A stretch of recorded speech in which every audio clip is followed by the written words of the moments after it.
ఈరోజు ఒక air craft దారుణంగా క్రాష్ అయింది.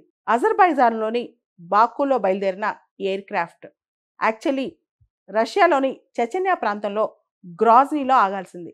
అయితే మధ్యలో డైవర్ట్ అయిపోయి కజకిస్తాన్ వైపు వెళ్ళిపోయింది.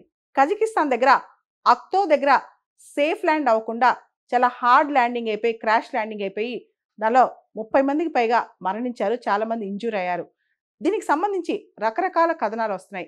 ఒకటి, అది ఫాగ్ ఎక్కువైపోయి కాస్పియన్ సీ మీద నుంచి డైవర్ట్ అయిపోయి కజకిస్తాన్లోని అక్తో ప్రాంతంలో సేఫ్ ల్యాండింగ్ అవ్వకుండా క్రాష్ ల్యాండింగ్ అయింది. దానికి ఒక రీజన్ ఏంటంటే ఫాగ్ ఎక్కువైపోయిందని. ఇది ఒక డిస్కషన్ నడుస్తుంది. రెండోది, ఆకాశంలో కొన్ని ఫ్లాక్ ఆఫ్ బర్డ్స్ వచ్చి దీన్ని గుద్దుకుని అయిందా. మూడోది, రష్యా కావాలని జీపీఎస్ సిగ్నల్స్ని జామ్ చేసి ఇది క్రాష్ అయ్యేలా చేసిందా. ఇలా రకరకాల కథనాలు దీని మీద వినిపిస్తున్నాయి. అజర్బైజానీ ఎయిర్లైన్స్ సంబంధించిన ఎంబ్రాయర్ 190 ఈ ఎయిర్ క్రాఫ్ట్ అనమాట ఈరోజు క్రాష్ అయింది. దాదాపు 30 మందికి పైగా ఈ క్రాష్లో చనిపోయారు.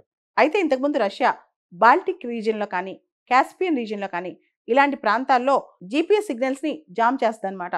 దానికి ప్రధానమైన కారణం ఏంటంటే సివిలియన్ ఎయిర్ క్రాఫ్ట్స్, మిలిటరీ ఎయిర్ క్రాఫ్ట్స్ని కన్ఫ్యూజ్ చేయడానికి, దారి తప్పించడానికి ఇలాంటి చేస్తూ ఉంటుంది అనమాట. అలాంటి ప్రయోగం ఇప్పుడు చేసి అది సడన్గా దీని మీద ఎఫెక్ట్ అయిందని చెప్పి కూడా చాలామంది అనుభవజ్ఞులు డిస్కస్ చేస్తున్నారు. ఏదేమైనప్పటికీ ఈ ఫ్లైట్ ఇలా కూలిపోవటం వల్ల దాదాపు 30 మంది చనిపోయారు. ఇంకో 30 మంది ఇంజూర్ అయి ఉన్నారు బాగా సీరియస్గా. ఫ్లైట్ సడన్గా క్రాష్ అయిపోయింది, సడన్గా ల్యాండ్ అయిపోయింది అనమాట. సాఫ్ట్గా కాకుండా చాలా హార్డ్గా స్టీప్గా ల్యాండ్ అయింది అనమాట. దానివల్లనే ఈరోజు ఎంతమందికి ఇబ్బంది జరిగింది, చాలామంది చనిపోయారు కూడా. ఇది కాస్పియన్ సీ పక్కన జరిగింది కాబట్టి మనం కాస్పియన్ సీ ఆ రూట్ కూడా ఒకసారి చూసుకోవాలి.